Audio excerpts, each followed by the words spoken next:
Hello everyone, আসসালামু আলাইকুম। প্রতিদিনের মতো আজকে ছোট্ট একটি ব্লগ ভিডিও নিয়ে আসলাম। তো আজকের ভিডিওতে শুধু মেয়েরাই। আজকে আমার রোজায় অনেক খারাপ লেগেছিল, তাই আমি আজকে রসুনগুলা থোবাই নাই, আমার মেয়েকে দিয়ে কাজ করাইছিলাম। তো আজকে আমার মেয়ে আছে বিদায় কাজগুলো করে দিচ্ছে। আল্লাহর অশেষ রহমতে আল্লাহ অনেক খুশি হলে একটা ঘরে মেয়ে সন্তান দেয়। তো আমার ঘরের প্রথম সন্তান মেয়ে, তারপরেরটাও মেয়ে, আলহামদুলিল্লাহ। তো আমার মেয়ে বড় হচ্ছে আস্তে আস্তে, আমার সব কাজকর্ম করে দিচ্ছে। আজকে হঠাৎ রসুনগুলা ব্যাগে তুলে দিল। তো আমি চাই মাঝে মাঝে আমার এই টুকটাক কাজ ও হেল্প করুক। আমি কখনো আমার মেয়েকে রান্নাবান্নায় আনবো না, কারণ রান্নাবান্না পরের ঘরে গেলে এমনিতেই করতে হবে।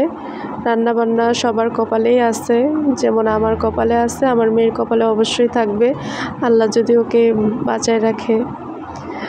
তো ওগুলা করছিল, আমি ভিডিও করছিলাম বসে বসে।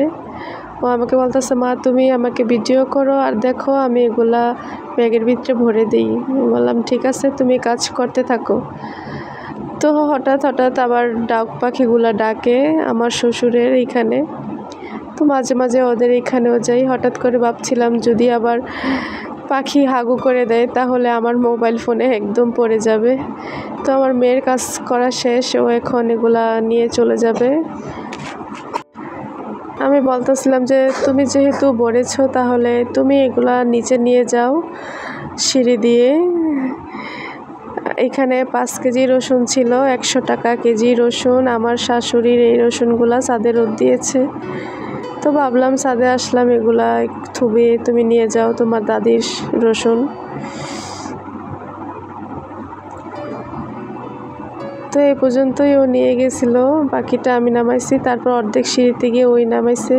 তো আজকে আমি দেখাবো আমার জালের আলমারিতে কি কি রাখে। খুব হাস্যকর একটা জিনিস আমার যা, দেখুন ফ্রিজের কাজ আলমারিতেই করে ফেলে। তারপর হচ্ছে গিয়ে মিটসিপ বলেন, এগুলার কাজ উনি এখানেই সব কিছু রাখে। ল্যাপ কম্বল এগুলো তো অবশ্যই থাকবে। দেখুন উনি ডাল, হলুদের গুঁড়া, মরিচের গুঁড়া, ডিম থেকে সব কিছু ইত্যাদি ইত্যাদি সব কিছু এখানে রাখে। কারণ আমার জায়ের নতুন সংসার, ঘরে কোনো ফার্নিচার নেই, শুধু একটাই আলমারি, তো এইখানে রাখে। আপনারা কেউ কিছু মনে করবেন না, ইনশাল্লাহ একদিন সব হবে। তো এই পর্যন্তই, আল্লাহ হাফেজ।